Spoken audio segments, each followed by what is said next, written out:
यावेळेस आपण स्तोत्राचं वाचन करणार आहोत. स्तोत्र क्रमांक 26 याचं आपण आळीपाळीने वाचन करूया. स्तोत्र क्रमांक 26. सात्विकतेचा दावा. हे परमेश्वरा, माझा न्याय कर, कारण मी सात्विकपणे वागलो आहे आणि परमेश्वरावर भरोसा ठेविला आहे. मी घसरणार नाही.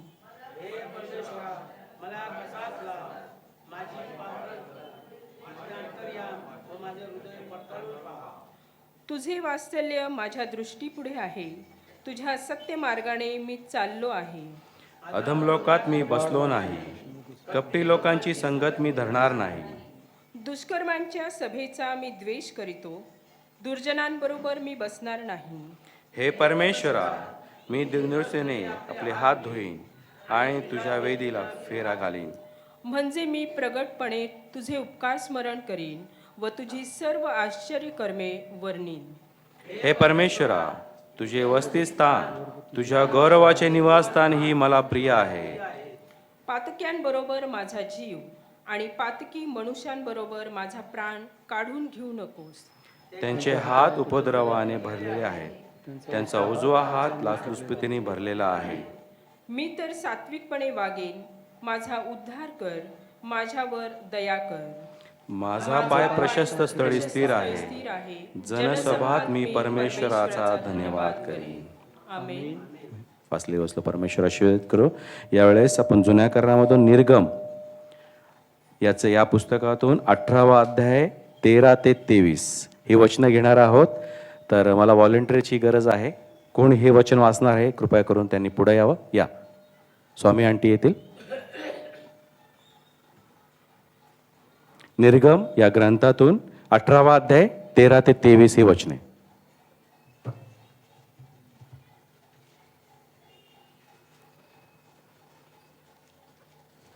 त्यानंतर आपण पत्राचे वाचन करणार आहोत. 1 तिमोथेय 3 1 ते 10 ही वचनं कोणीतरी तयार ठेवावं. न्याय इंसाफ करण्यास नायकाची नेमणूक. दुसऱ्या दिवशी मोशे लोकांचा न्याय निवाडा करावायला बसला आणि सकाळपासून संध्याकाळपर्यंत लोक मोशेभोवती उभे होते. मोशे लोकांसाठी काय करीत आहे हे त्याच्या सासऱ्याने पाहिले. तेव्हा तो म्हणाला, हे लोकांसाठी हे काय करीत आहेस?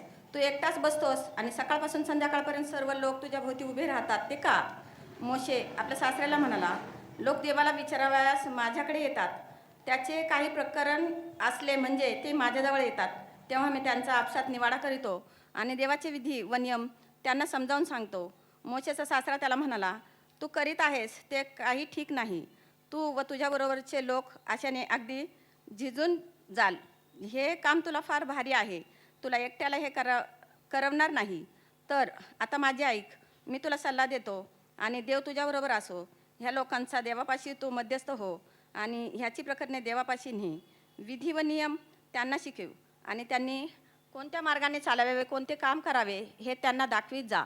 तसेच तू ह्या सर्व लोकांतून कर्तबगार, देवाचे भय धरणारे, विश्वासू, लाचलुचपतीचा द्वेष करणारे असे पुरुष निवडून घे आणि लोकांवर अधिकार चालवण्यासाठी त्यांना हजार, 100, 50, 10 जणांवर नायक म्हणून नेमून ठेव.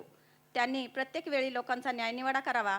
त्यांनी सर्व मोठी प्रकरणे तुझ्याकडे आणावी आणि लहान सहान प्रकरणाचा त्यांनीच निकाल करावा. आशाने तुझे काम हलके होईल व ते तुझ्या भाराने वाटेकरी होतील. तू असे करशील व देव तुला तसा हुकूम करील तर तुझा टिकाव लागेल आणि हे सर्व लोक आपल्या ठिकाणी सुखाने जातील. मोशेने आपल्या सासऱ्याचे ऐकून त्याच्या सांगण्याप्रमाणे सर्व काही केले. त्याने इस्रायलातून कर्तबगार पुरुष निवडून त्यांना लोकांवर प्रमुख नेमले. म्हणजेच त्यांना 100, 100, 50, 10 जणांवर नायक नेमून ठेवले.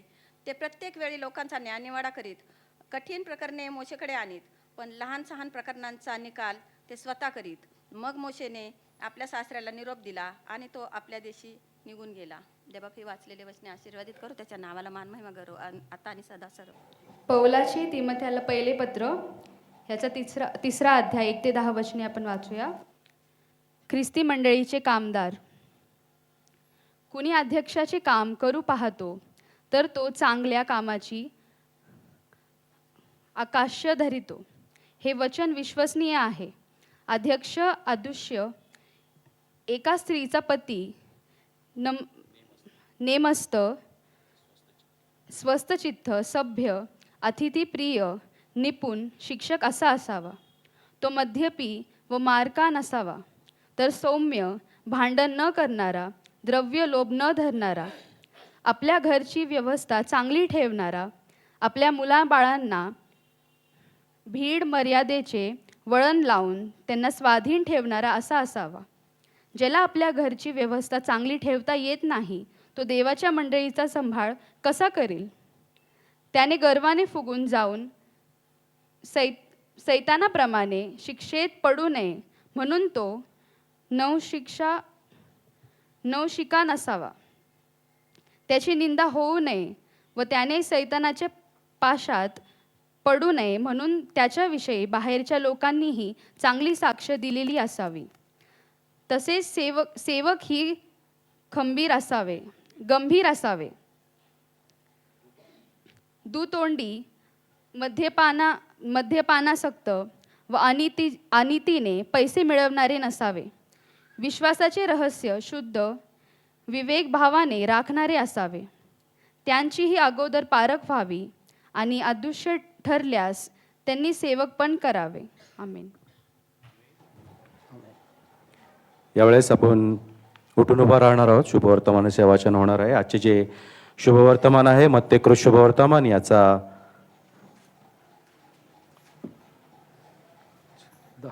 10वा अध्याय 1 ते 4 आपण वाचणार आहोत. मत्तेकृत शुभवर्तमान याचा 10वा अध्याय 1 ते 4 ही वचने बाळासाहेबांना विनंती करे त्यांनी वाचावं.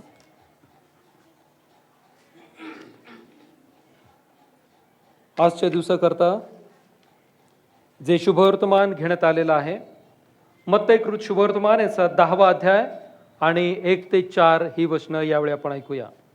येशू 12 प्रेषित नेमतो तेव्हा त्याने आपल्या 12 शिष्यास आपल्याजवळ बोलावले आणि त्यांना अशुद्ध आत्म्यांवर अधिकार दिला, म्हणजे त्यांना काढून टाकायला आणि सर्व प्रकारची दुखणी बरी करायला अधिकार दिला. आणि त्या 12 प्रेषितांची नावे ही आहेत. पहिला पेत्र म्हटलेला शिमोन व त्याचा भाऊ अंद्रिया, जब्दीचा मुलगा याकोब व त्याचा भाऊ योहान, फिलिप व बर्थलमय, थोमा व जकातदार मत्तय, अल्फीचा मुलगा याकोब व तद्दय, शिमोन कनानी व त्याला शत्रूंच्या हाती देणारा यहुदा इस्करियोत. आमीन.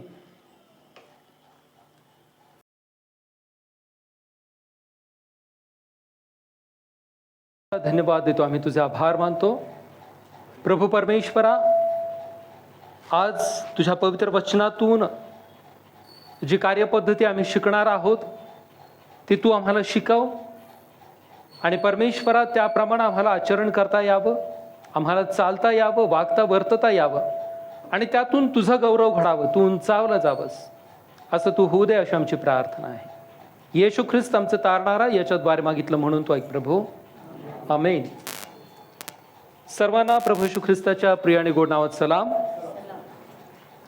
आज जे शास्त्रपाठ आपण वाचले ते शास्त्रपाठ काय दर्शवतात जर लक्ष देऊन आपण ऐकलं असेल तर त्या शास्त्रपाठांमध्ये काय सांगितलेलं आहे. निर्गमाच्या ग्रंथामधून आपण काही वचनं वाचलेली आहेत. 18वा अध्याय आणि 13 ते 23 ही वचनं वाचली. त्यानंतर तिमोथ्याला पहिले पत्र 3रा अध्याय पहिली 10 वचनं वाचली. मग प्रभू येशू ख्रिस्तानं आपल्या शिष्यांची निवड केली. या सगळ्या शास्त्रपाठांमधून आपल्याला काय निदर्शनास येतं? मंडळीची सेवा आणि एक्झॅक्टली मोशेकडे ज्यावेळेस आपण पाहतो ना, आज मी काहीतरी वेगळं शिकवणार, मी माझ्या सहित आपल्या प्रत्येकाला शिकायचं आहे.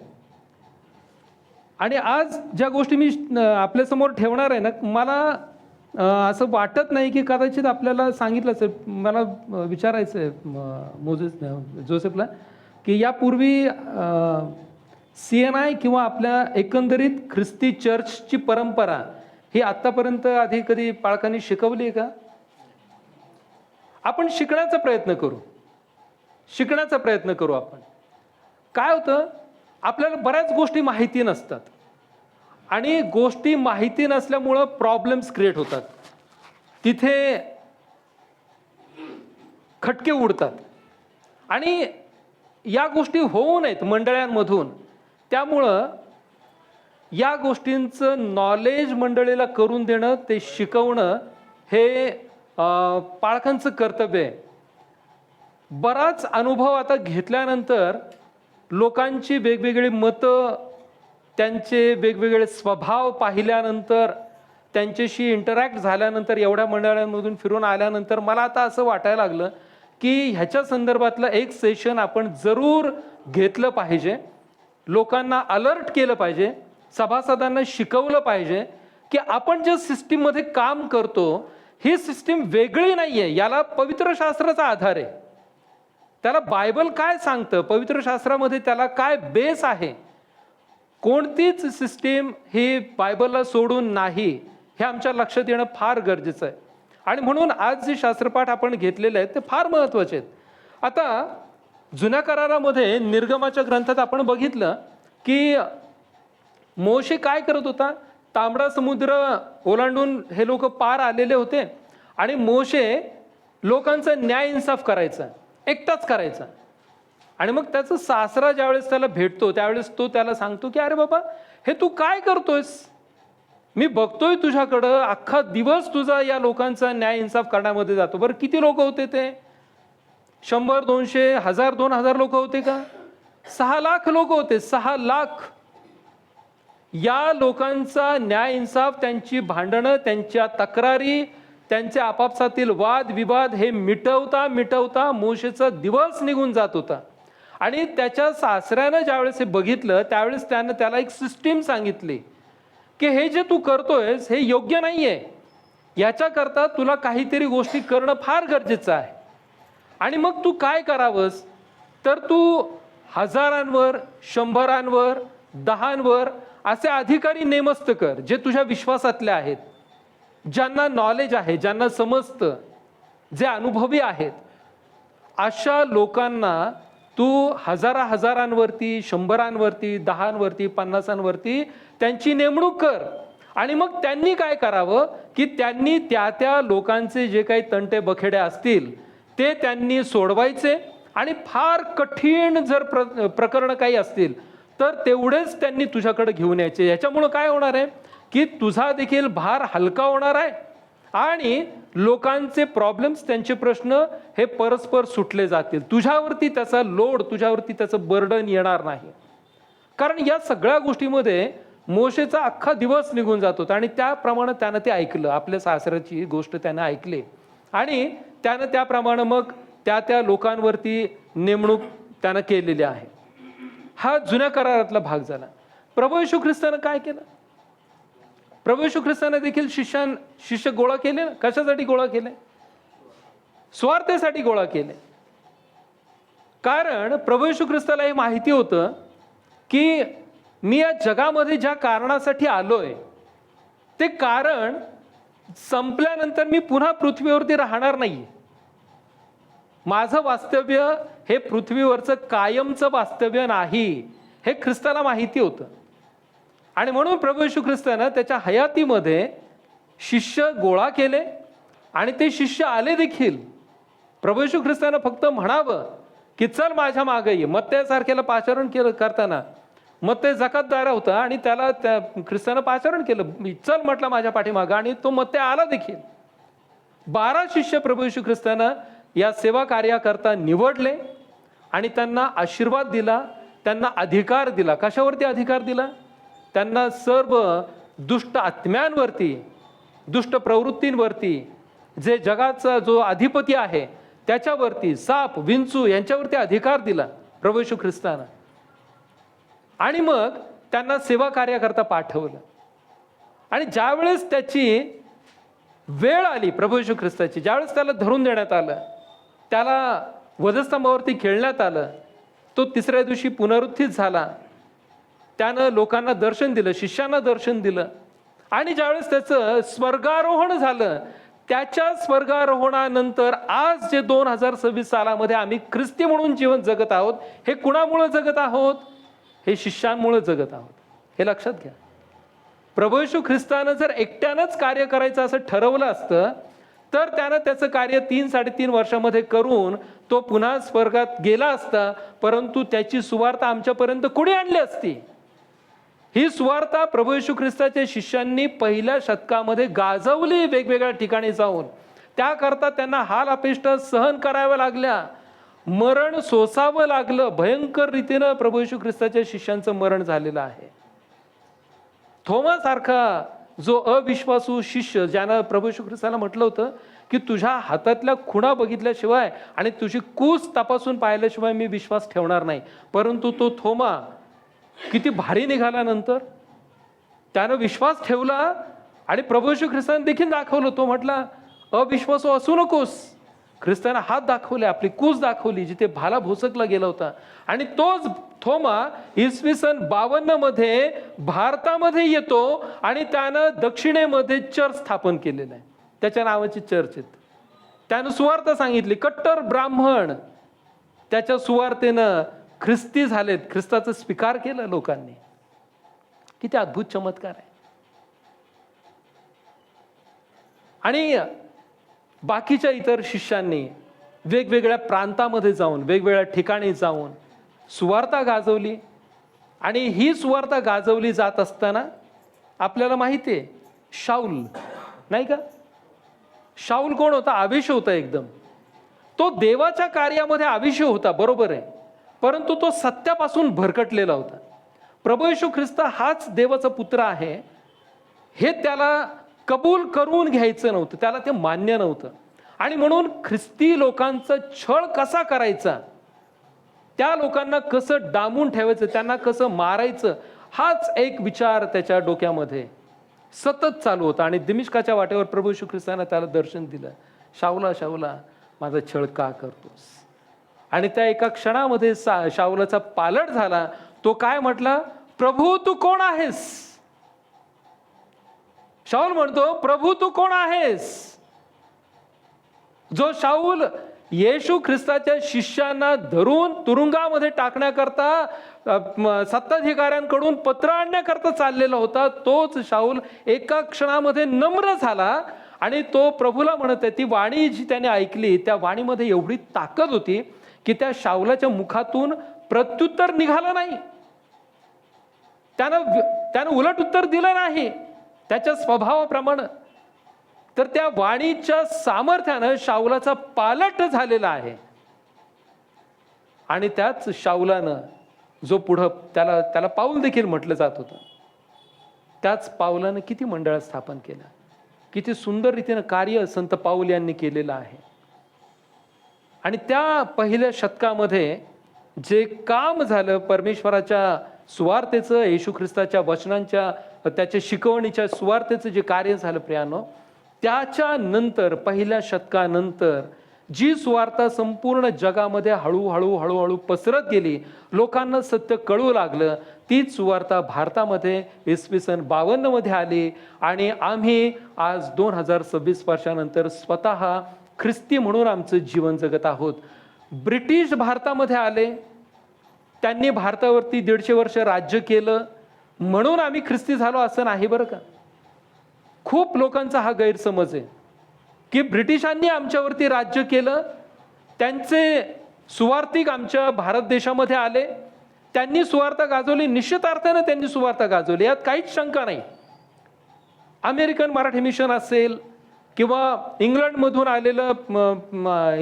आलेले सुवार्तिक असतील, पोर्तुगीज असतील, स्कॉटिश मिशन असेल, या वेगवेगळ्या सुवार्तिकांनी, वेगवेगळ्या मिशनऱ्यांनी भारतामध्ये येऊन जे सुवार्ता कार्य केलं ते अजोड आहे, अप्रतिम आहे. परंतु त्याही पूर्वी पहिल्या शतकामध्ये संत थोमा भारतामध्ये आले आणि त्यांनी प्रभू येशू ख्रिस्ताची सुवार्ता गाजवलेली आहे. हे आम्ही कधीच विसरता कामा नये.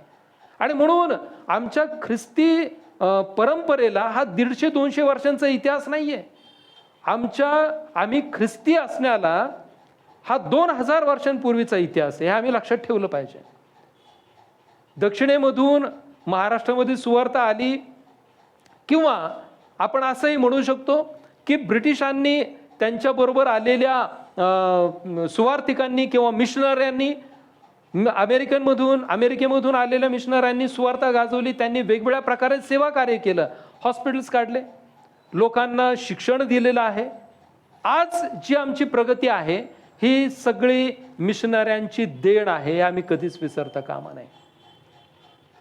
आणि वेगवेगळ्या माध्यमातून त्यांनी प्रभू येशू ख्रिस्त गाजवला. आमच्या पूर्वजांनी, आमच्या 5-6 पिढ्यांच्या अगोदर जे आमचे पूर्वज होते ते मूळतः ख्रिस्ती होते का? नव्हते. ते पददलित होते. गावकुसाच्या बाहेर त्यांची वस्ती होती, हे लक्षात असू द्या. गावकुसाच्या बाहेर त्यांची वस्ती होती. आम्ही जर फार आमचा इतिहास काढण्याचा प्रयत्न केला ना, तर तुमच्या लक्षात येईल की आमच्या पूर्वजांनी ज्यांनी प्रभू येशू ख्रिस्ताचा स्वीकार केला त्यांची वस्ती ही महालात किंवा बंगल्यात किंवा वाड्यामध्ये नव्हती. ज्या लोकांना मूळ प्रवाहामध्ये प्रवेश नव्हता अशा लोकांकडं हे मिशनरी गेले. त्यांनी त्यांच्यासाठी कार्य केलं, त्यांच्याकरता दवाखाने सुरू केले, त्यांच्याकरता शिक्षणाची सोय उपलब्ध करून दिली आणि त्यांच्यापर्यंत प्रभू येशू ख्रिस्त नेला. त्यातल्या ज्यांना प्रभू येशू ख्रिस्त खऱ्या अर्थानं समजला, किंवा त्यांना, ज्या लोकांना असं वाटलं की आम्ही इतके वर्ष, इतक्या पिढ्यांपासून या देशामध्ये, या भूमीमध्ये राहतो, आम्हाला कधीच इतक्या प्रेमानं कुणी जवळ केलं नाही, परंतु हे गोऱ्या कातडीचे लोक, हे गोरे दिसणारे गोरे लोक हे कोणत्या देशातून, सातारा समुद्रापलीकडून आमच्यामध्ये आले आणि ते आमच्यावर एवढं प्रेम करत आहेत, आम्हाला जवळ घेत आहेत, आमची विचारपूस करत आहेत.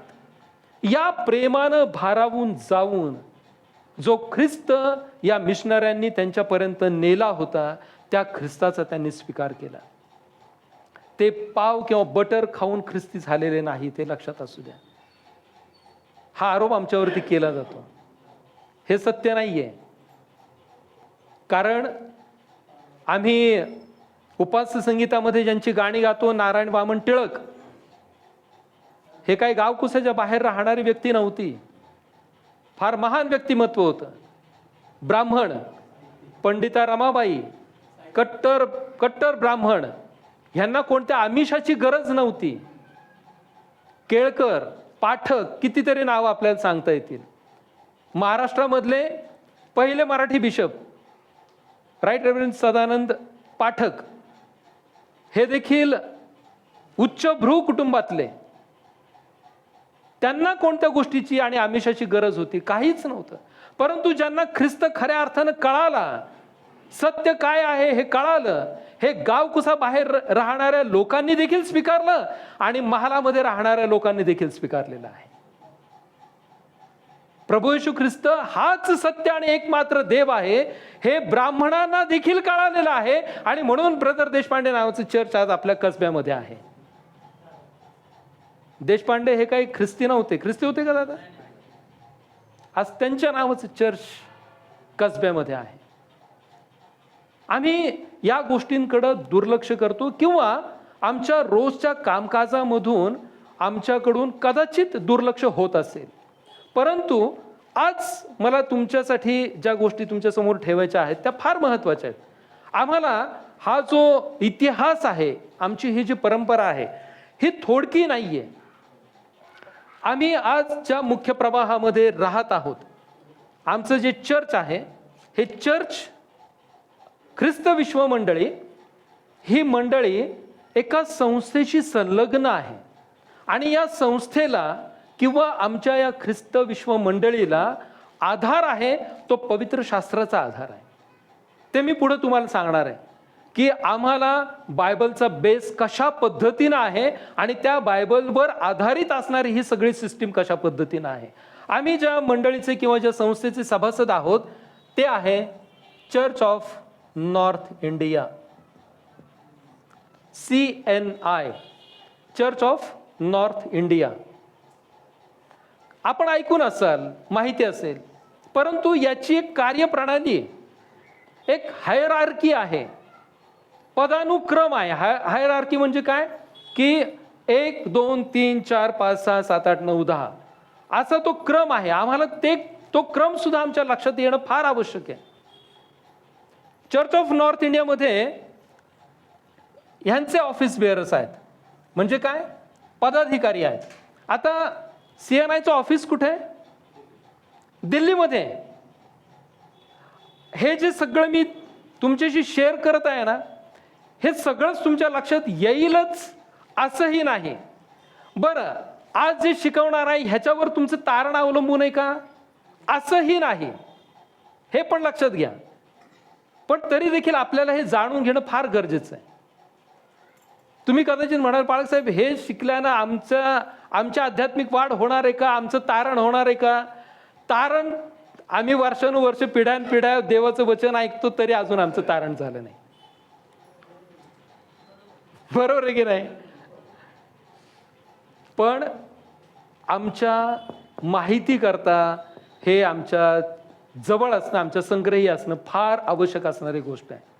चर्च ऑफ नॉर्थ इंडियाचं आमची मंडळी आहे आणि या चर्च ऑफ नॉर्थ इंडियामध्ये काही गोष्टी आहेत, काही विभाग आहेत, ते आम्हाला समजावून घेणं फार गरजेचं आहे. CNIचे जे ऑफिस बेअरर्स आहेत त्यामध्ये आहेत मॉडरेटर, त्याच्यानंतर आहेत डेप्युटी मॉडरेटर, त्याच्यानंतर आहेत जनरल सेक्रेटरी, त्याच्यानंतर आहेत ट्रेझरर, खजिनदार.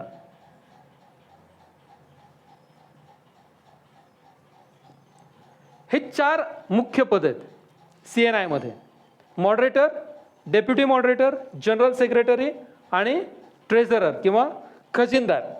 त्यानंतर एकंदरीत CNI मध्ये किती धर्मप्रांत असावेत? चर्च ऑफ नॉर्थ इंडिया हे कुठून काउंट केलं जातं माहिती आहे? महाराष्ट्राचा खालचा जो भाग आहे म्हणजे कुठपर्यंत? गोव्यापर्यंत, कोल्हापूर इथपासून वरती म्हणजे थेट उत्तरेपर्यंत जो सगळा भारताचा पोर्शन आहे, त्या सगळ्या पोर्शनमध्ये येणाऱ्या ज्या मंडळ्या आहेत त्या नॉर्थ इंडियाच्या मंडळ्या आहेत. आता याच्यामध्ये खूप अजून किचकट भाग आहे, ते मी आपल्यासमोर ठेवत नाही. आपल्याला खूप सहज आणि सोप्या रीतीनं जेवढं समजावून घेता येईल तेवढं समजावून देण्याचा माझा प्रयत्न आहे.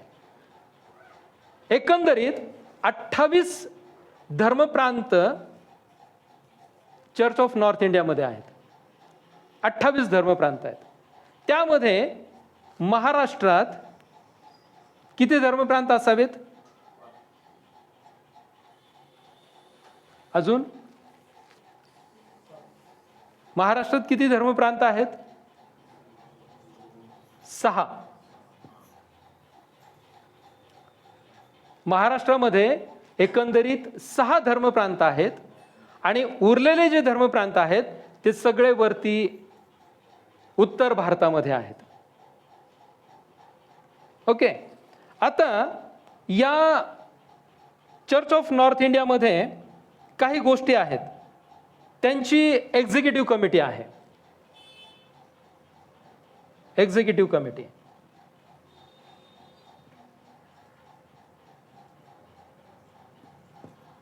CNIची एक्झिक्युटिव्ह कमिटी आहे. या एक्झिक्युटिव्ह कमिटीचे हे 4 मुख्य पदाधिकारी आहेत. एक्झिक्युटिव्ह कमिटीमध्ये एकंदरीत सभासद संख्या 34. ठीक आहे. आणि या चर्च ऑफ नॉर्थ इंडियामध्ये वेगवेगळ्या समित्या आहेत. एकंदरीत 21 प्रकारच्या समित्या आहेत. 21. मी आता ते सगळे नावं तुम्हाला वाचून दाखवत नाही, त्याचा खूप वेळ जाईल. 21 प्रकारच्या वेगवेगळ्या समित्या आहेत ज्यांची निवड, या प्रत्येकाची निवड 3 वर्षांकरता झालेली असते. 3 वर्षांसाठी मॉडरेटर असतील, डेप्युटी मॉडरेटर असतील, जनरल सेक्रेटरी, ट्रेझरर किंवा त्यांची एक्झिक्युटिव्ह कमिटी असेल जी CNIला रिप्रेझेंट करते. त्यांच्या अंतर्गत मग बाकीच्या सगळ्या मंडळ्या आहेत. परंतु या प्रत्येकाची निवड 3 वर्षांकरता झालेली असते. आता या समित्यांची नावं मी तुम्हाला जर हवे असतील तर मी नंतर तुम्हाला कधीतरी सांगेन. त्यानंतर या 28 धर्मप्रांतामध्ये आपला जो धर्मप्रांत आहे तो पुणे धर्मप्रांत महाराष्ट्रामध्ये. ओके. आणि या पुणे धर्मप्रांतामध्ये मग जी पुढची पदानुक्रमता आहे किंवा जी हायरार्की आहे ती कशा पद्धतीने आहे. आता पुणे किंवा इतर कोणत्याही मंडळं असतील, कोणतेही धर्मप्रांत असतील, मुंबई धर्मप्रांत आहे, कोल्हापूर धर्मप्रांत आहे, मराठवाडा आहे, त्याच्यानंतर नाशिक आहे, नागपूर आहे. हे वेगवेगळे महाराष्ट्रातले इतर धर्मप्रांत आहेत. आणि या प्रत्येक धर्मप्रांतामध्ये त्यांचे त्यांचे बिशप कार्यरत आहेत. आता बिशप किंवा याजक किंवा सेवक ही कन्सेप्ट कुणी आणली, कुठून आली, ही माणसांनी तयार केली का? तर या प्रत्येक गोष्टीला बिशपाला बायबलचा आधार आहे, डिकनला बायबलचा आधार आहे. बायबलमध्ये त्यांचा उल्लेख आहे, बिशपांचा उल्लेख बायबलमध्ये आहे, याजकांचा उल्लेख बायबलमध्ये आहे. आणि त्यानुसार ही सगळी कार्यप्रणाली आजपर्यंत चालत आलेली आहे. हे आमच्या लक्षात असणं फार आवश्यक आहे.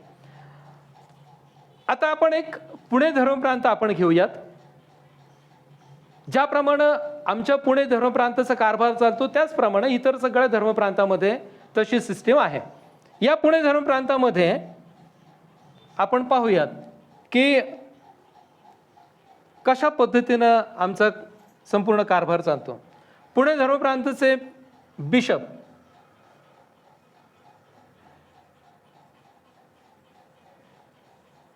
हे कोण आहेत? मुख्य आहेत.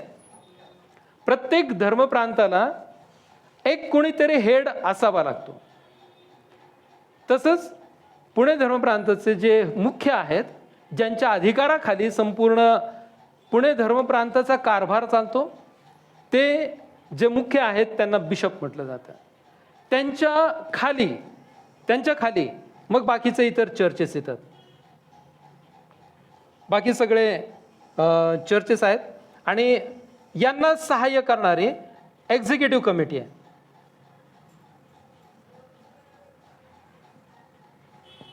ज्याप्रमाणे CNI मध्ये 4 मुख्य पदाधिकारी आहेत आणि त्यांना सहाय्य करणारी एक्झिक्युटिव्ह कमिटी, त्याचप्रमाणे पुणे धर्मप्रांतामध्ये बिशप आणि बिशप साहेबांना मदत करणारी त्यांची एक्झिक्युटिव्ह कमिटी आहे. या एक्झिक्युटिव्ह कमिटीच्या खाली वेगवेगळ्या समित्या आहेत. आपल्या पुणे धर्मप्रांतामध्ये एकंदरीत किती समित्या आहेत कार्य करणाऱ्या?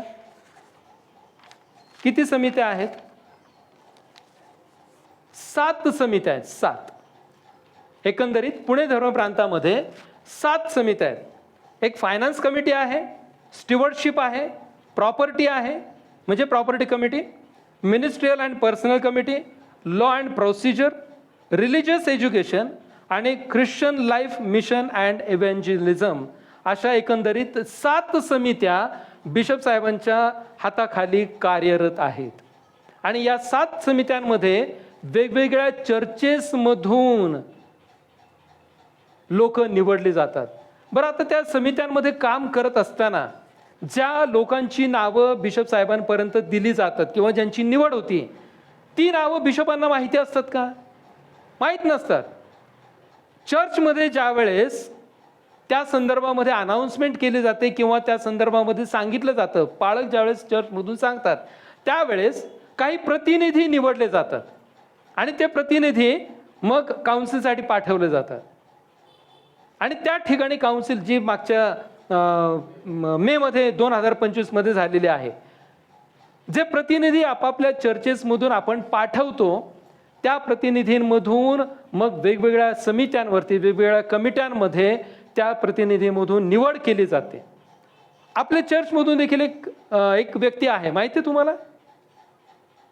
माहिती आहे का? स्टीवर्डशिप कमिटीमध्ये एक आपल्या चर्चचा सभासद आहे, माहिती आहे का तुम्हाला? नाही माहिती आहे. कोण आहे स्टीवर्डशिप कमिटीमध्ये? कोण आहे? बंधू जोसेफ भांबळ हे स्टीवर्डशिप कमिटीमध्ये आहेत, हे माहिती आहे का आपल्याला? बघा, स्टीवर्डशिप कमिटी या कमिटीमध्ये आमच्या चर्चमधून जोसेफ भांबळ यांची निवड झालेली आहे. आणि ते त्या कमिटीमध्ये कार्यरत आहेत. ही आजची आमची परिस्थिती आहे. आम्ही एकमेकांना ओळखत नाही, आम्हाला माहिती नाही की आमच्या मंडळीमधून किती लोक कोणकोणत्या ठिकाणी कशा पद्धतीनं कार्यरत आहेत. आम्हाला माहिती पाहिजे, आम्हाला या गोष्टी माहितीच असायला पाहिजेत. तारण वगैरे हा जो भाग आहे हा याच्याशी संबंधित नाही, तो वैयक्तिक आमचं आणि परमेश्वराचं काय नातं आहे त्याच्याशी संबंधित आहे.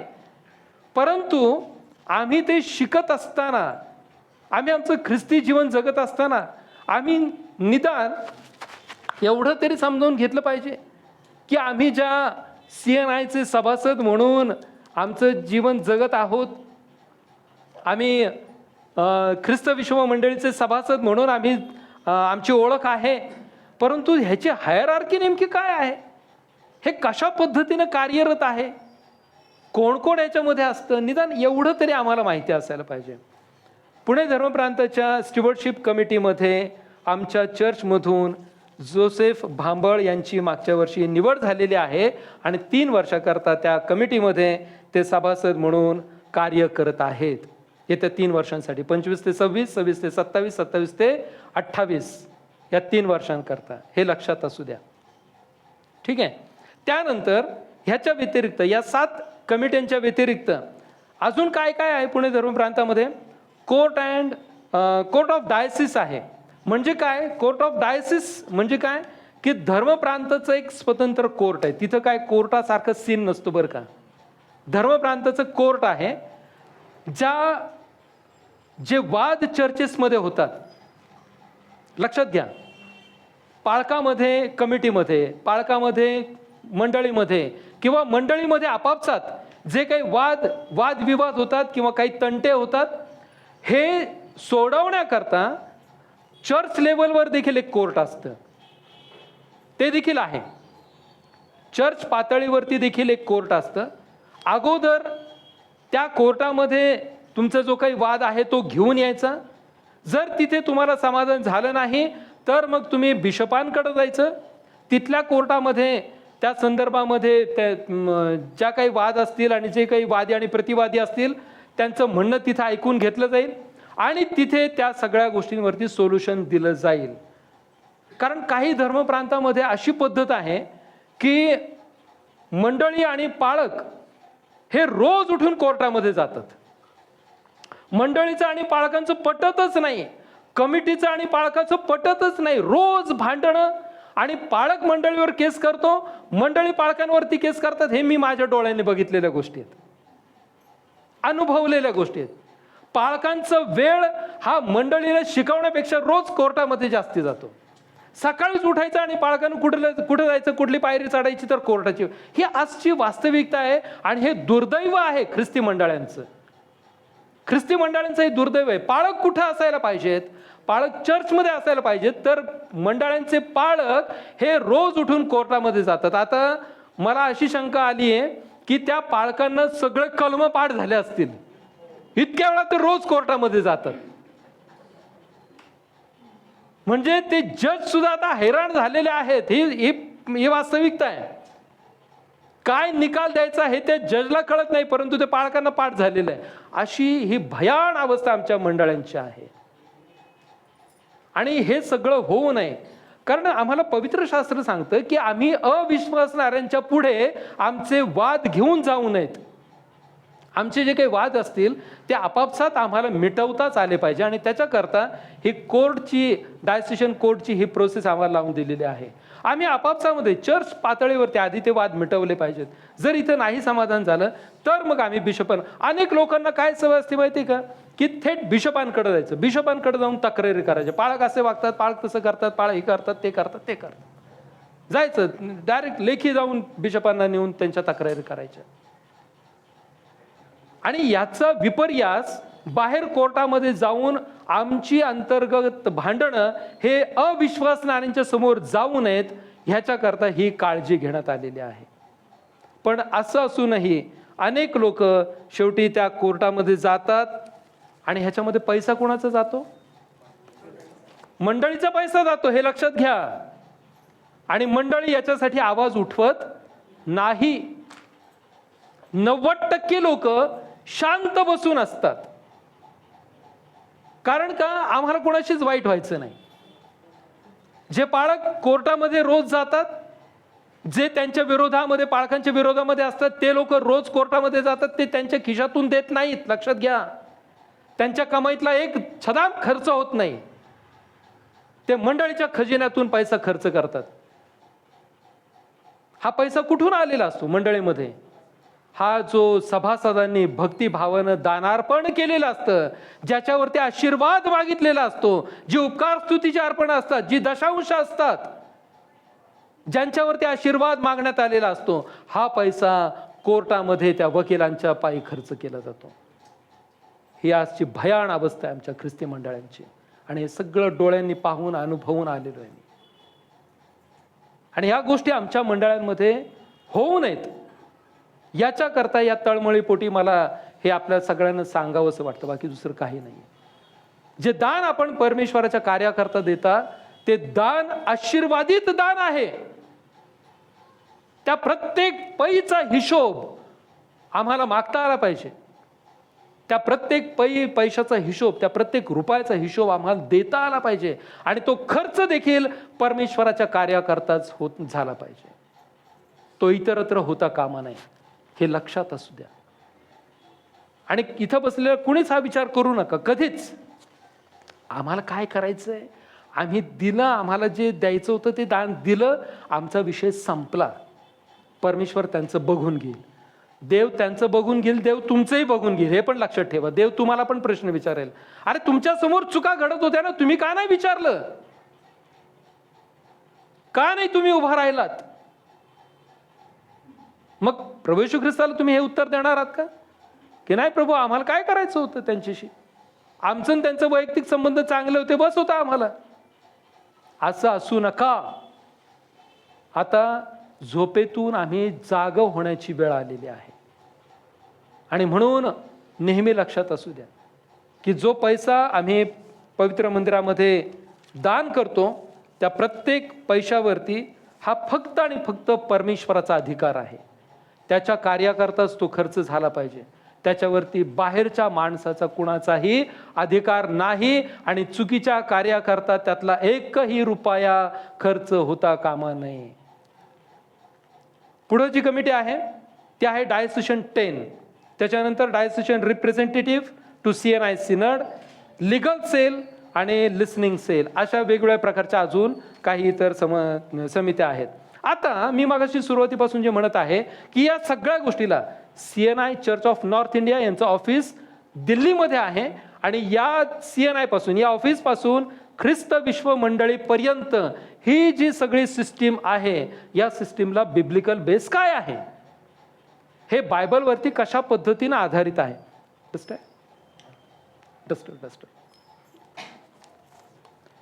शास्त्रपाठ काढा. 2-3 शास्त्रपाठ लगेच काढून ठेवा. कलसी करासपत्र 1 अध्याय 15 ते 18, त्यानंतर फिलिपी करासपत्र 1 अध्याय 1 वचन, 1 तिमोथेय 3 अध्याय 1 ते 10. रिपीट करतो. कलसी करासपत्र 1 अध्याय 15 ते 18, फिलिपी करासपत्र 1 अध्याय 1 वचन, तिमोथेयाला पहिले पत्र 3 अध्याय 1 ते 10, तिताला पत्र 1 अध्याय 5 वचन. 1, 2, 3, 4 काढले. 4ही शास्त्रपाठ ज्यांनी जे जे काढलं असेल त्यांनी ते तिथे मार्किंग करून ठेवा. त्यानंतर प्रेषितांची कृत्ये 14वा अध्याय आणि 23वा वचन काढून ठेवा. ठीक आहे, चलो. आता कलसेकरास कलसेकरास पत्र 1 अध्याय 15 ते 18 ज्यांनी काढलं त्यांनी वाचा. मोठ्यानं उभं राहून वाचत सिस्टर. प्रभू येशू ख्रिस्ताचं स्वरूप व त्याचं कार्य. टायटल फार महत्वाचं आहे. प्रभू येशू ख्रिस्ताचं स्वरूप. हा,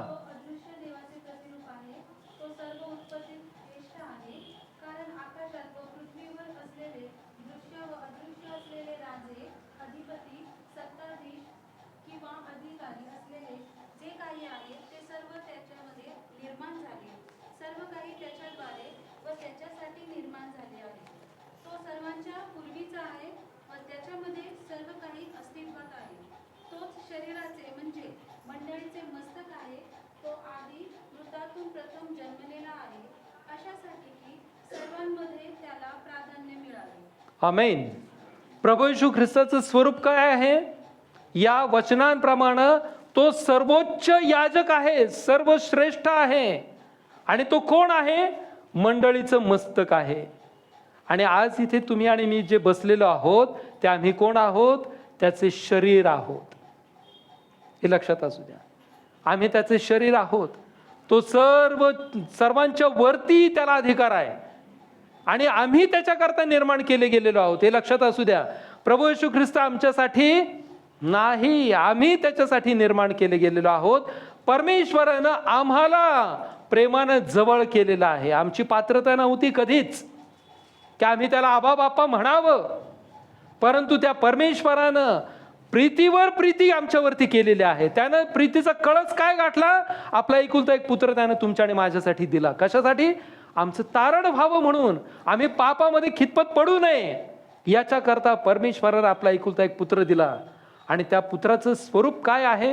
तर तो सर्वोच्च आहे, सर्वाधिपती तो आहे, सगळ्यांच्या वरती तो आहे.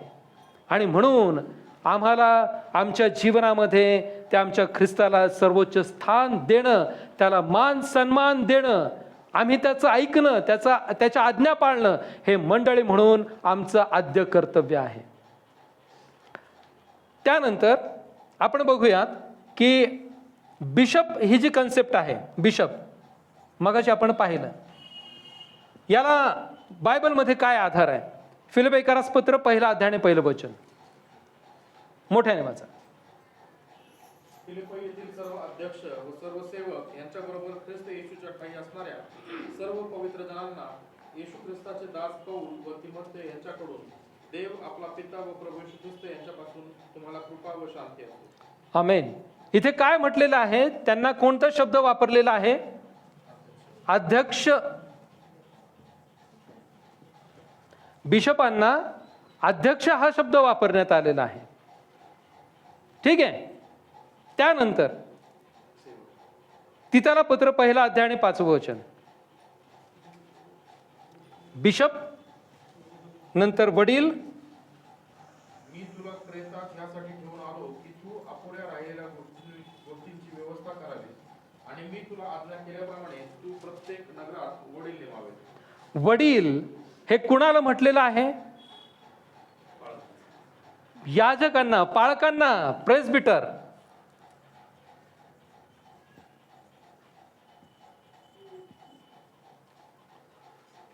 प्रेस्बिटरांना पवित्र शास्त्रामध्ये काय नाव आहे? वडील आहे. बिशपांना पवित्र शास्त्रामध्ये काय नाव आहे? अध्यक्ष. ठीक आहे. आता पुढे 1 तिमोथेय 3 अध्याय आणि पहिली 10 वचनं जे आपण वाचलेली आहेत. त्याचप्रमाणे सेवकही कसे असावेत? तर ते दुतोंडे नसावेत, मद्यपी नसावेत, घाणेरड्या लाभाची आवड धरणारे नसावेत. आता सेवक म्हणजे कोण आहे माहिती आहे? सेवक, डिकन.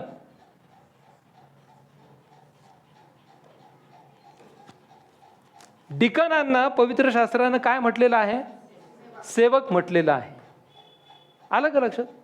बिशपांना पवित्र शास्त्र काय म्हणतं? अध्यक्ष. पाळकांना पवित्र शास्त्र काय म्हणतं? वडील. आणि डिकनांना पवित्र शास्त्र काय म्हणतं? सेवक.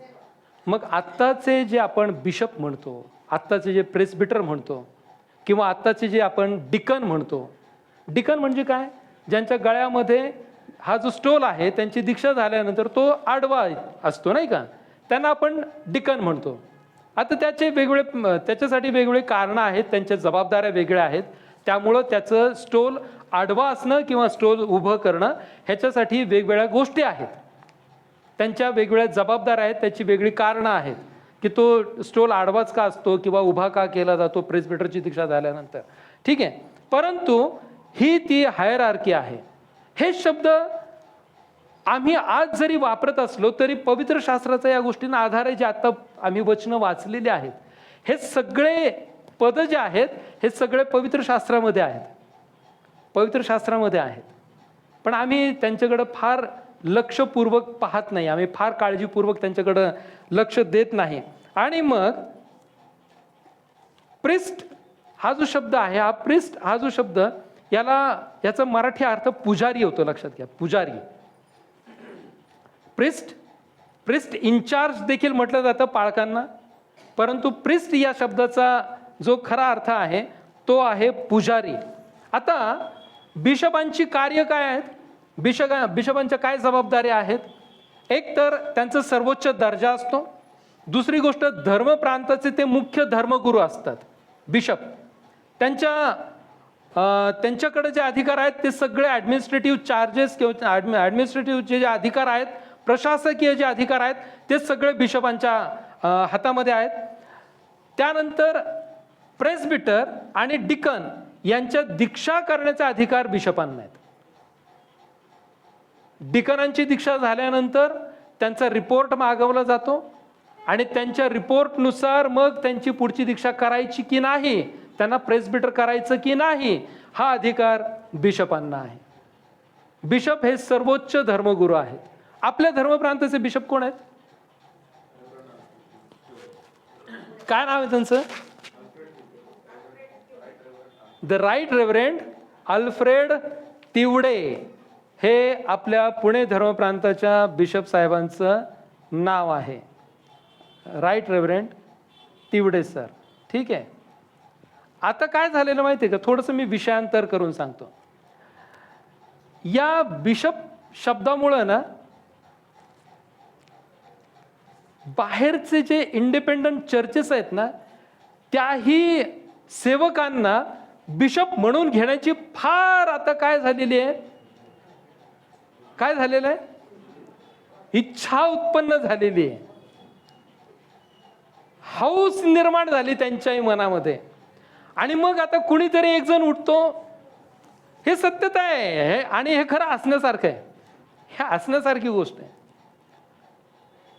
एक जण कुणीतरी सेवा कार्य करायला लागतो. बरं, आता हे जे इंडिपेंडंट चर्चेस मधले सेवक म्हणवणारे, स्वतःला सेवक म्हणवणारे जे लोक आहेत, हे कोण आहेत?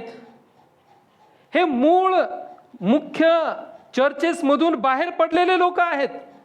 हे लक्षात घ्या. आपल्या येरवड्या भागामध्ये किंवा पुणे शहरामध्ये जेवढे पण स्वतंत्र किंवा इंडिपेंडंट चर्चेस आहेत, या सगळ्या चर्चेसमध्ये जे मालक होऊन बसलेले आहेत, जे स्वतःला पास्टर म्हणवतात, हे कोणी आकाशातून पडलेले नाहीयेत. हे मुख्य धारेतल्या मेन स्ट्रीम मधल्या चर्चमधून बाहेर पडून त्यांनी त्यांचं स्वतंत्र वेगळं अस्तित्व निर्माण केलेलं आहे. आणि अशाच लोकांनी काय केलं, मग काही जणांना बोलावलं, त्यांना हाताशी धरलं, त्यांना पास्टर केलं आणि कालांतरानं स्वतः बिशप म्हणून त्यांनी स्वतःला घोषित केलेलं आहे. हे दुर्दैव आजच्या ख्रिस्ती समाजाचं आहे. स्वतःला बिशप म्हणून घोषित करायचं आहे. बिशप आहेत कोण, कुठून आले? हे मुख्य प्रवाहामधून बाहेर पडून त्यांनी त्यांचं अस्तित्व निर्माण केलेले लोक आहेत.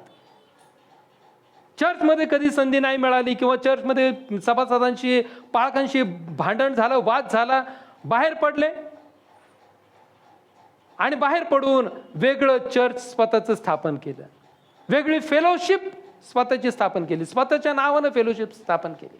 असे अनेक उदाहरणं आपल्याला रोज पाहायला मिळतात. आता त्यांच्या मनामध्ये ना स्वतःला बिशप म्हणून घ्यायची हौस निर्माण झालेली आहे. परंतु लक्षात घ्या, त्यांना हे कळत नाही. मी काही ठिकाणी वाचलंय बरं का, त्यांची नावं नाही सांगत, परंतु ज्यावेळेस त्या बिशपांचं नाव लिहिलं जातं ना, नाव लिहिलं जातं त्याच्या अगोदर द राईट रेव्हरेंड असा उल्लेख केला जातो. ह्या लोकांना ते कळत नाही. ते काय करतात माहिती आहे का, ते रेव्हरेंड, बिशप आणि मग पुढे त्यांचं नाव लिहितात. बिशप लिहिताना किंवा या शब्दाचा, या पदवीचा किंबहुना या पदाचा, बेसिकली या पदाचा उल्लेख करताना ह्याच्या नंतर रेव्हरेंड शब्द किंवा पाळकांसाठी वापरला जाणारा हा शब्द आहे. त्यांना हे देखील समजत नाही की आम्ही काय करत आहोत. आम्हाला फक्त आमच्या नावासमोर बिशप लागलं पाहिजे. अरे पण त्याची सिक्वेन्स कशी असायला पाहिजे, काय म्हटलं पाहिजे, काय लिहिलं पाहिजे, हे देखील या लोकांना समजत नाही. आणि म्हणून चर्चमधून बाहेर पडणारे आणि स्वतःचं वेगळं अस्तित्व निर्माण करणाऱ्या लोकांच्या कधीच नादी लागू नका. तुम्हाला भूलताप देऊन, तुम्हाला गोड भाषण करून, तुमचा फॉलोअप घेऊन ते इतकं पिडतात की तुम्हाला त्यांच्या चर्चला एकदा जावंच लागतं. किती जण आहेत तिथं असे गेलेले? हात वरती करू नका. तुमच्या माहितीतले लोक देखील असतील, सभासद असतील. आणि तिथे गेल्यानंतर ऑटोमॅटिकली माणसाला तिथे जावंच लागतं. नंतर ते त्यांचा एवढा फॉलोअप घेतात की मग आम्ही आमचं मूळ चर्च सोडून आम्ही अशा चर्चेसमध्ये जातो. प्रियांनो, आम्ही आमच्या चर्चमध्ये ज्यावेळेस दानार्पण देतो, आम्ही उपकार स्तुतीचं अर्पण देतो, दशमांश देतो, त्यावेळेस आम्ही हक्कानं आमच्या खजिनदारांना विचारू शकतो. हे लक्षात ठेवा. खजिनदारांना आम्ही हक्कानं विचारू शकतो की आम्ही जे अर्पण देत आहोत, आम्ही जे उपकार स्तुतीचं अर्पण दिलंय, आम्ही जे दानार्पण दिलेलं आहे, त्याचा हिशोब काय आहे. ज्यावेळेस आम्ही इंडिपेंडंट चर्चमध्ये जातो ना, त्यावेळेस तुम्हाला तो अधिकार नाही आहे बरं का.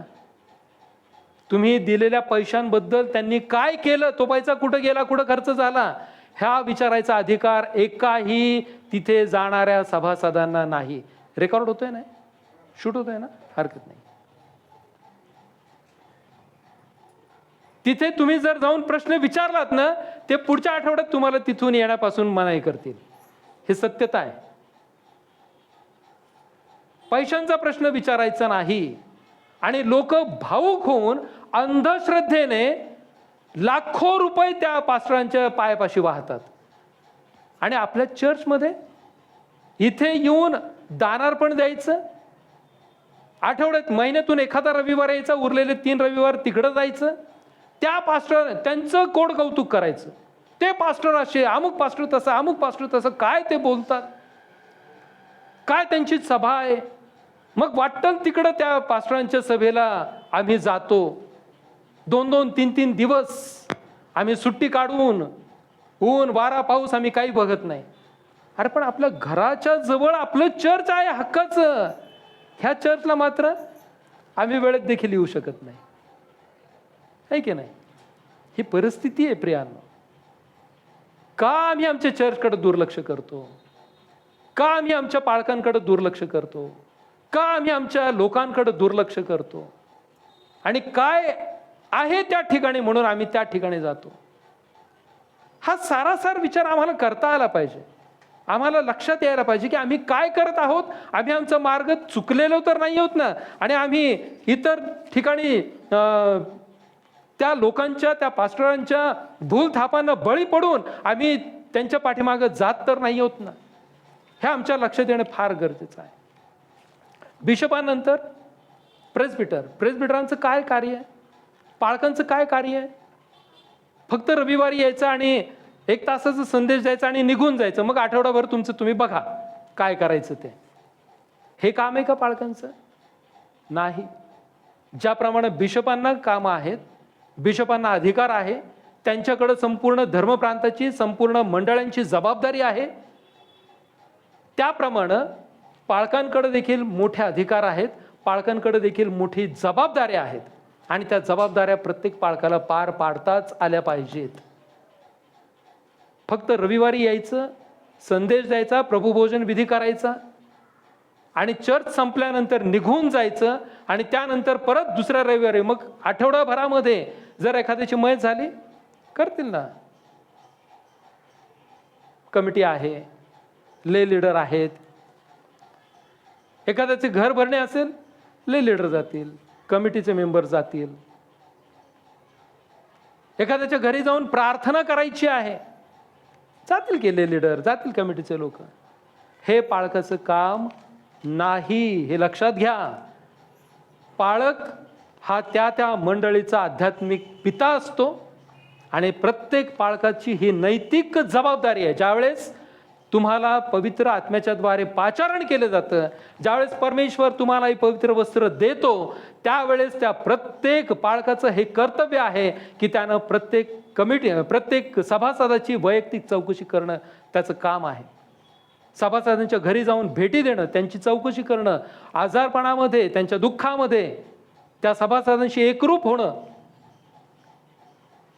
त्यांना काय हवंय काय नको त्यांची आध्यात्मिक काळजी घेणं, हे प्रत्येक पाळकाचं कर्तव्य आहे. कोणत्याही चर्चमध्ये जा. आजकाल काय होतं माहिती आहे का, म्हणजे ज्या गोष्टी मी ऐकल्यात बाहेरून त्या मी तुम्हाला सांगतो. ले लीडरला पाळक साहेब देखील म्हटलं जातं, परंतु ती वास्तविकता नाही. अमुक एखाद्याचं नाव घेतलं जातं आणि मग आता उदाहरणार्थ मी जोसेफचं नाव घेतो. ले लीडर जोसेफ भांबळ पाळक साहेब हा शब्द प्रयोग चुकीचा आहे, हे लक्षात असू द्या. आम्हाला कुणाला काय म्हणायचं हे देखील समजलं पाहिजे.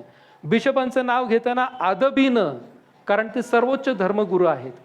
The right reverend Alfred Tiwde bishop साहेब असंच म्हटलं गेलं पाहिजे.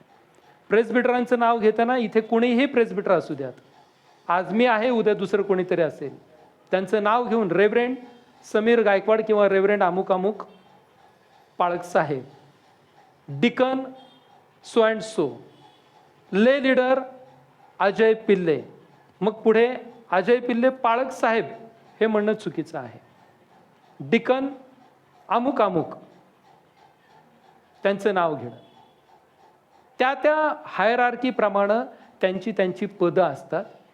आपले लीडर सुद्धा उद्या डिकन होतील, परवा प्रिस्ट होतील, प्रेसबिटर होतील. जर परमेश्वराची इच्छा असेल तर ते देखील आशीर्वाद देव त्यांना देईल निश्चित अर्थानं.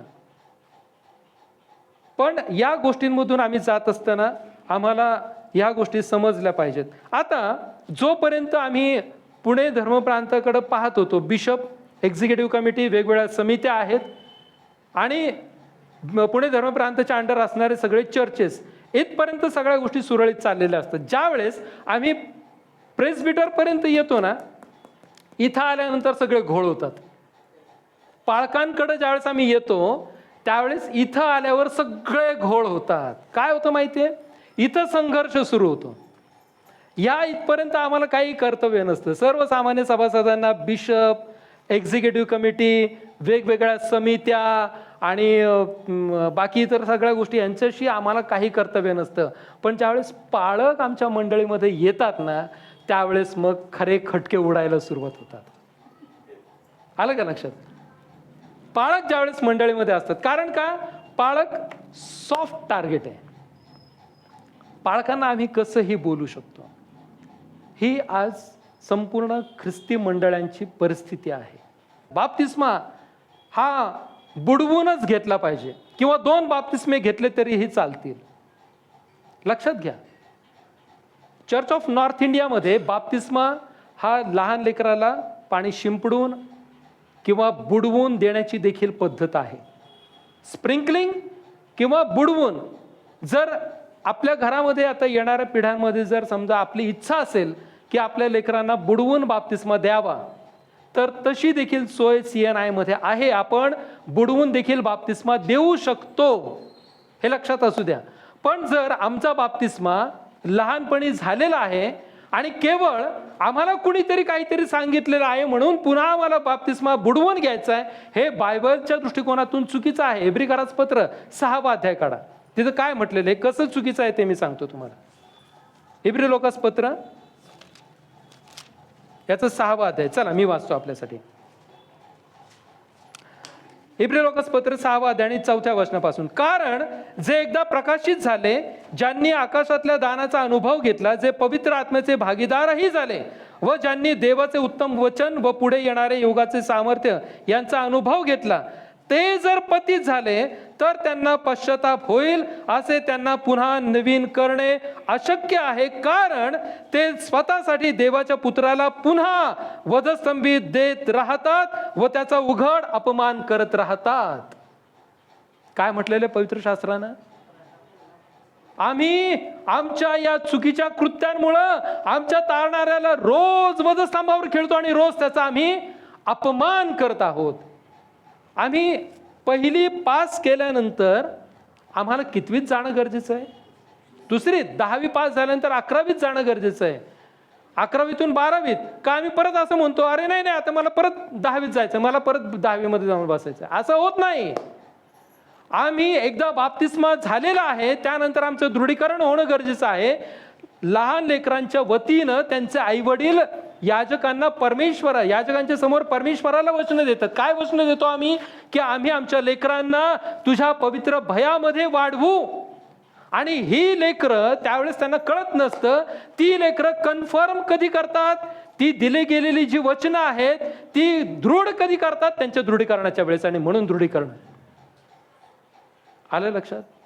इंडिपेंडंट चर्चमध्ये दृढीकरणाला मान्यता नाही. आणि म्हणून कोणीही कोणत्याही पास्टरांच्या गोड आणि मधाळ शब्दांना भुलून जाऊ नका. माझी हात जोडून विनंती आहे. आई वडील म्हणून ज्यावेळेस आम्ही आमच्या लेकरांच्या वतीनं वचनं देतो, त्या लेकरांना देवाच्या भयात वाढवणं हे आई वडिलांचं कर्तव्य आहे. आणि ते वाढवलंच पाहिजे, कारण तुम्ही वचन दिलेलं आहे, तुम्ही कमिटमेंट केलेलं आहे. आणि मग त्या लेकरांनी कळत्या वयामध्ये आल्यानंतर 16व्या वर्षात, 17व्या वर्षात, 18व्या वर्षात त्यांनी दिलेली जी वचनं आहेत, घरामध्ये जे शिक्षण दिले गेलेलं आहे, ते शिक्षण त्यांनी दृढ करायचंय. कुठं?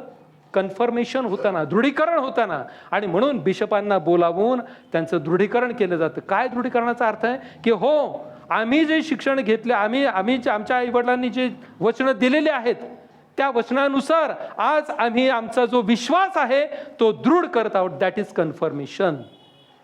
ते दृढीकरण आहे, हे लक्षात असू द्या. या गोष्टीवरून चर्चेसमध्ये वादविवाद होतात. लोक काहीतरी सांगतात, आपणही लगेच आपल्यासाठी नवीन असतं, आपण पटकन उत्तर देऊ शकत नाही. कारण का माहितीये का?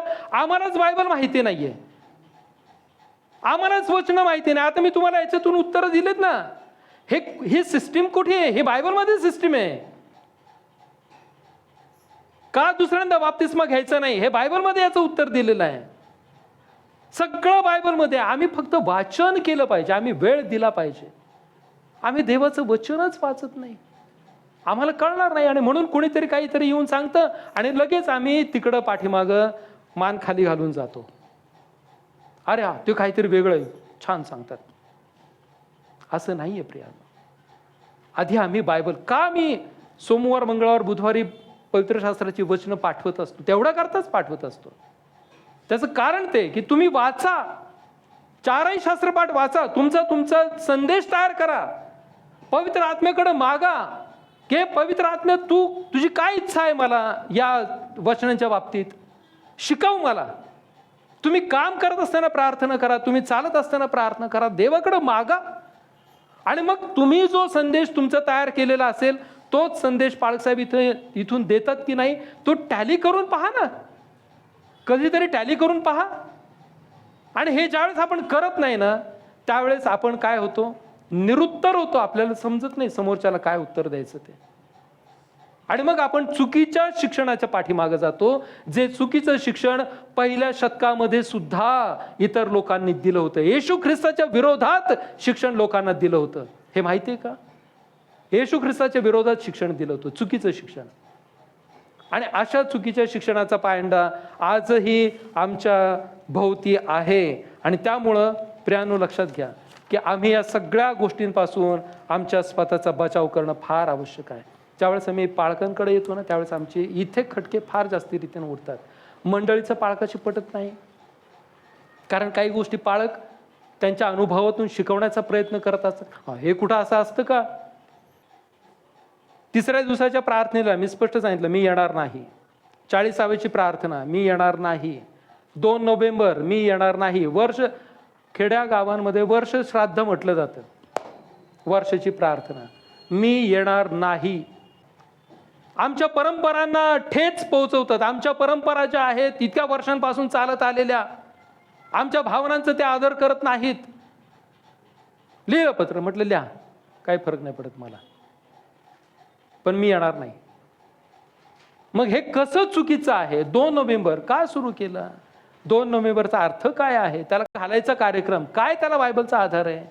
40वा पाळायचं काय, त्याला बायबलचा आधार आहे. ज्यावेळेस एखाद्या कुटुंबामध्ये मयत होत होती, ज्यावेळेस कम्युनिकेशनचं काही साधन नव्हतं, टेलिफोन नव्हते, तार नव्हती, काही नव्हतं, लोकांना माणूस पाठवून दुसऱ्या गावातल्या लोकांपर्यंत निरोप पाठवावा लागायचा की अमक्या घरामध्ये मयत झालेली आहे. मग ते लोक दुसऱ्या तिसऱ्या चौथ्या दिवशी येणार त्यांना भेटायला, त्यांचं सांत्वन करायला. ह्याच्यामध्ये 2-3 दिवस जात होते. मग ते आल्यानंतर त्या संबंधित कुटुंबाला त्यांच्या दुःखामध्ये ते सहभागी होत असत. बरं ठीक आहे, कुठे कबर, चला आम्ही पण आमच्या वतीनं काहीतरी फुलं वाहतो. अहो, ही पद्धत आणि ही प्रथा सुरू झाली तिसऱ्या दिवसाच्या फुलांची. त्याला काय बायबलचा आधार आहे? काहीच नाही. आम्ही इथल्या इथं राहून आज आमच्या प्रियजनांना पुरून आल्यानंतर आम्ही तिसऱ्या दिवशी पुन्हा जातो. कशासाठी जातो? काय त्या कबरेमध्ये ठेवलेलं आहे? काहीच नाही. हळद, मृतदेह आहे, नथिंग एल्स. 40वा काय 40वा करायचं? कशासाठी? काय त्याला आधार आहे पवित्र शास्त्रामध्ये? तरी आम्ही करतो. अनेक ख्रिस्ती लोक आजही करतात. वर्षाची प्रार्थना, वर्ष झालं आमचे आजोबा वारले, आमचे वडील वारले, आमचे काका वारले, तिथं जायचं परत. आणि पाळकांनी कंपल्सरी जायचंच. बरं, बिचारे पाळक देखील का करतात माहिती आहे का? कुछ नहीं कर सकते उसको. ही दुरावस्था आहे, दुरावस्था आहे. ह्याच्यातून आम्ही बाहेर येणं फार आवश्यक आहे. मग या काही गोष्टी ज्यावेळेस होत नाहीत ना, त्यावेळेस मग खटके उडायला लागतात की मी जे शिक्षण मंडळीला देत आहे ते बायबल बेस्ड शिक्षण आहे, त्याला बायबलचा आधार आहे. आणि जर माझी नेमणूक प्रभू येशू ख्रिस्तानं केलेली आहे तर माझी जबाबदारी आहे की मंडळीला योग्य ते शिक्षण देणं. मंडळीला बहकवायचं नाही हे मला माहिती आहे. त्यामुळं माझ्या विरोधात केलेल्या कोणत्याही तक्रारींना मी कधीच जवळ करत नाही. त्याच्यानंतर कमिटी आणि तरुण संघ यांच्या विरोधातली भांडणं, पालकांची. कमिटी आणि पालकांमध्ये कायम क्लॅशेस होतात, सगळीकडे होतात. कमिटीचं म्हणणं असं की पालकांनी आमचं ऐकलं पाहिजे, आम्ही सांगू तेच पालकांना केलं पाहिजे. आपण पवित्र शास्त्रामध्ये बघितलं, हायरार्की कुठपर्यंत आहे? डिकनपर्यंत आहे. बायबलमध्ये कमिटीचा उल्लेख आहे का कुठे? कमिटीचा उल्लेख आहे का? सेक्रेटरी, खजिनदार, उपसेक्रेटरी, उपखजिनदार आहे का? कुठंच नाही. कमिटी ही पालकांना फक्त असिस्ट करण्याकरता आहे, मदतीसाठी आहे. प्रत्येक चर्चमधली कमिटी. आणि ह्या कमिट्या का अस्तित्वात आल्या? कारण याजक एकट्यानं काम करत असताना त्याला कोणीतरी सहाय्य केलं पाहिजे. आता प्रभू भोजनाचा मेज कुणी तयार करायचं? कोणाचं काम आहे? डिकनचं काम आहे, ले लीडरचं काम आहे, कमिटीचं काम आहे. त्यांनी ह्या गोष्टी पालकांसाठी तयार करून ठेवायच्या असतात. हे त्यांचं काम आहे. तरुण संघाचं काम काय आहे? फक्त शिबिरांमध्ये जायचं नाही, मग त्याच्यासाठी 8 दिवस अगोदर यायचं आणि इथं 2-2 तास प्रॅक्टिस करायची, एवढंच काम तरुण संघाचं नाही. चर्चमध्ये या, स्वच्छता करा, सभासदांना मदत करा, त्यांच्या घरी जा, प्रार्थना करा. आणि हे ज्यावेळेस सांगितलं जातं ना, मग तरुणांना पण राग येतो. पालक आमच्यावरती बर्डन टाकतात. मी सगळ्या चर्चेसमध्ये बघितलं, कुणी नसतं तरुण संघातले, कुणी जेवढे ग्रुप सिंगिंगसाठी जेवढे 20-20, 25, 30-30 लोक स्टेजवर दिसतात ना, त्यातला एकही सभासद, मला एकही तरुण संघाचा सभासद चर्चमध्ये रविवारी दिसत नाही. हे मी अनुभव घेऊन आलेलो आहे, सांगतोय मी तुम्हाला. आणि हे प्रश्न विचारलेत मी त्या मंडळांना, अरे म्हटलं तुमचे तरुण संघ कुठे आहेत? ग्रुपला ते ग्रुप सिंगिंगच्या कॉम्पिटिशनला तर फार एवढा मोठा ग्रुप दिसतो, आज कुठे आहेत? अहो नाही पालक साहेब, ते असं झालं ना म्हणून आले नाहीत. पालकांशी आमचं फार वाद झाले, मुलं फार नाराज झाले. पालकांशी वाद होण्याचा आणि देवाचं वचन ऐकण्याचा आणि चर्चला येण्याचा काय संबंध आहे? तुम्ही पालकांसाठी येता? तुम्ही सभासदांसाठी येता? कोणासाठी येता तुम्ही? सभासदांनी देवासाठी येणं गरजेचं आहे. परमेश्वर आमची वाट पाहत आहे आणि सभासदांनी देवा करता यायचं आहे, कोणाही माणसासाठी यायचं नाही. आणि म्हणून वाद जे होतात ते फक्त पालकांबरोबर खूप जास्ती रीतीनं होतात. ते वाद आम्ही टाळले पाहिजेत, कारण काही चुकीच्या गोष्टी आमच्यामध्ये रुजलेल्या आहेत, त्या काढून टाकणं आम्हाला फार आवश्यक आहे. काही गोष्टींच्या मागण्या पालक करत असतात. छोटंसं उदाहरण देतो आणि मग मी थांबणार आहे. आपण नोकरी करतो नाही का? नोकरी करत असताना आम्ही इंटरव्ह्यूला जातो, तासंच्या तास बसून राहतो. इंटरव्ह्यूमध्ये सिलेक्शन झालं की मग आम्हाला डॉक्युमेंट्स मागितले जातात. आम्ही तिथं म्हणतो का आता तुम्ही सिलेक्ट केलं ना, मग आता तुम्हाला डॉक्युमेंटची काय गरज आहे? असं नाही हो, द्यावंच लागतात. कारण का त्यांच्याकडून आम्हाला महिन्याला 20-25-30 हजार 50,000 रुपये मिळणार असतात. We never ask. आम्ही एकही प्रतिप्रश्न अशा लोकांना करत नाही की ज्यांच्या दगडाखाली आमचे हात अडकलेले असतात. त्यांच्यापासून आम्हाला काहीतरी मिळणार असतं, आमचा उदरनिर्वाह चालणार असतो. आम्ही प्रतिप्रश्न कोणाला करतो? पालकांना. कारण का? पालक आहेत, त्यांनी ऐकलंच पाहिजे, त्यांनी हे केलंच पाहिजे, त्यांनी असं बोललंच पाहिजे, असं वागलंच पाहिजे. हा पालकांप्रतीचा आदर नाही. आणि हे करण्याचं कारण काय माहिती का असं सभासद वागतात? ही त्यांची चूक नाहीये, सभासदांची चूकच नाहीये. कारण त्यांना ही शिकवलंच गेलं नाही की तुम्ही बिशपांचा आदर केला पाहिजे, तुम्ही प्रेस्बिटरचा आदर केला पाहिजे, तुम्ही डिकनचा आदर केला पाहिजे, तुम्ही ले लीडरचा आदर केला पाहिजे, तुम्ही बोलताना कशा पद्धतीनं बोललं पाहिजे, कशा पद्धतीनं तुम्ही वार्तालाप केला, हे शिकवलंच जात नाही. सांगतच नाहीत पालक. यायचं, संदेश द्यायचा, शास्त्रपाठ वाचायचे आणि निघून जायचं, संपला. माझी सेवा संपली. ही सेवा नाहीये, ही सेवा नाही. आणि म्हणून याजकांशी आम्ही कधीच वाद घालता कामा नये. आम्हाला जर माहिती नाही ना, विचारून घ्या, पालकसाहेब काय आहे, म्हणजे हे कशासाठी करायचं असतं, काय लॉजिक आहे, काय कारण आहे याच्या पाठीमागं. आम्ही आहोत ना समजून सांगायला, आम्ही आहोत. कारण ही जबाबदारी आहे आमची आणि ती आम्हाला पारच पाडायची. मंडळीला प्रशिक्षित करायचं आहे. बायबलचं तर ज्ञान आम्हाला द्यायचंच आहे, परंतु याच्या व्यतिरिक्त आम्हाला हे देखील द्यायचं आहे. आणि या दोन्ही ज्ञानांना बरोबर घेऊन आम्हाला चालायचं. तर त्या मंडळीमध्ये खऱ्या अर्थानं वाढ होते, तर ती मंडळी आध्यात्मिकरित्या खूप जास्ती बलवान होत जाते. जर आम्हाला हे ज्ञानच नसेल तर आम्हाला प्रश्नच पडत राहतील, तिथे खटकेच उडत राहतील. तिथं आम्हाला बिशपांचं काही घेणं देणं नाही, आम्हाला कमिटीचं काही घेणं देणं नाही, आम्हाला पालकांचं. हे विचार सैतान आमच्यामध्ये घालतो, हे लक्षात असू द्या. त्या सैतानाला आमच्या जीवनातून नेहमी हद्दपार ठेवण्याचा प्रयत्न करा. रादर हद्दपारच ठेवा.